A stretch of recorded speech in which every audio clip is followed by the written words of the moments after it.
ครับมาพอกับบ้านน้องไข่เลยครับ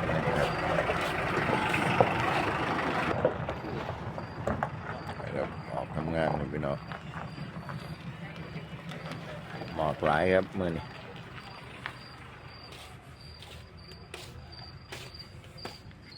บรรยากาศตอนเช้าครับ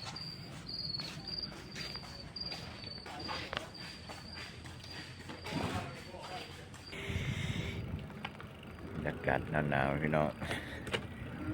เริ่มหนาวแล้วครับ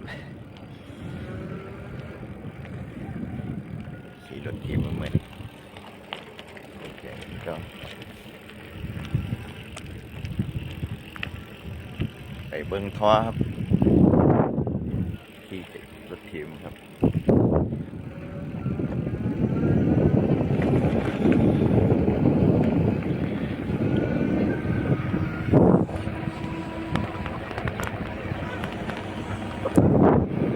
ฝากกดไลค์กดแชร์นะครับ